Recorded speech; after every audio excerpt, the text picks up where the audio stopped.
विधानसभा चुनाव के प्रथम चरण के मतदान के बाद अब दूसरे चरण का मतदान 17 नवंबर को होना है, जिसके चलते स्टार प्रचारकों का दौरा अभी भी जारी है। इसी कड़ी में हिमाचल प्रदेश के पूर्व मुख्यमंत्री जयराम ठाकुर राजधानी के भाजपा कार्यालय पहुंचे, जहां उन्होंने छत्तीसगढ़ के कांग्रेस सरकार पर निशाना साधा है। साथ ही हिमाचल प्रदेश के कांग्रेस सरकार की खामियां भी गिनाई है। आपके इस प्रदेश के माननीय मुख्यमंत्री महोदय जी, वो भी हिमाचल प्रदेश में बहुत दूर से आए थे और वो हिमाचल प्रदेश में चुनाव के प्रभारी थे और हमें भी उस वक्त लगा कि इतने दूर से हिमाचल का प्रभारी बनाने का कोई खास मकसद होगा, लेकिन वो सारी बातें धीरे धीरे बाहर आ रही हैं, क्योंकि व्यवस्थाओं का काम इनके जिम्मे लगाया गया था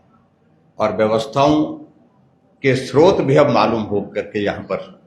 सुनने को मिल रहे हैं, देखने को मिल रहे हैं। मैं आज की इस पत्रकार वार्ता में जहां प्रदेश के विषय है उन पर तो हमारे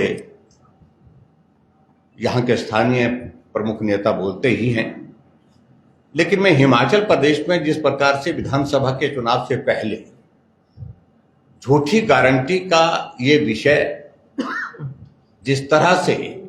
लोगों के बीच में जाना चाहिए, उसका पटाक्षेप करने के लिए मैं आप सबके बीच में आया हूं। अभी आपने कुछ स्लाइड्स देखी होंगी और उसके माध्यम से मैं यही कहना चाहता हूं, और वो भी आपने इस बात को देखा होगा कि झूठ की कहानी जो है वो कांग्रेस नेताओं की ही जुबानी आपने सुनी। हर सभा में, हर कार्यक्रम में इसी बात को लेकर के कहते रहे और उस दृष्टि से हिमाचल प्रदेश में उन गारंटी से संबंधित क्या हुआ, मैं थोड़ा सा इस बारे में आपको जानकारी देना चाह रहा हूं। ये कांग्रेस पार्टी का वो वचन पत्र है जिस पर उनने चुनाव लड़ा था और 10 गारंटी हिमाचल प्रदेश में उनने दी थी, प्रमुख रूप से 10 गारंटी दी थी और उसमें कुछ गारंटियों का आपने यहां पर जिक्र सुना। सबसे पहले मैं शुरुआत करना चाहूंगा जिसका जिक्र आपने सुना भी होगा, यहां पर जो बात कही कि हिमाचल प्रदेश में अगर कांग्रेस पार्टी की सरकार बने, पहली कैबिनेट की पहली बैठक में 1500 रुपए प्रदेश की 18 साल से ऊपर की सभी महिलाओं के खाते में जनवरी के महीने में आता रहेगा। यानी कि चुनाव लगभग हिमाचल प्रदेश में 1 साल पहले हुआ था, 11 महीने पहले, तो ये बात उन्होंने कही थी। आज हिमाचल प्रदेश में कांग्रेस पार्टी की सरकार का कार्यकाल 11 महीने का पूरा हो गया,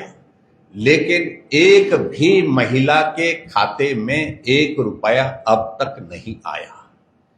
अगर हम इस बात को देखें तो हिमाचल की पॉपुलेशन के हिसाब से महिलाओं की संख्या जो 18 से ऊपर की जो संख्या आती है लगभग 22 लाख आती है, 22 लाख संख्या बनती है। तो एक पहला झूठ यही कि जो कहा था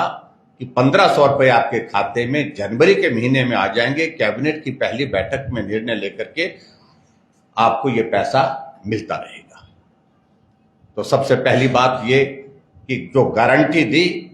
वो गारंटी अभी तक पूरी नहीं हुई, यानी कि झूठ बोला, गुमराह किया और आज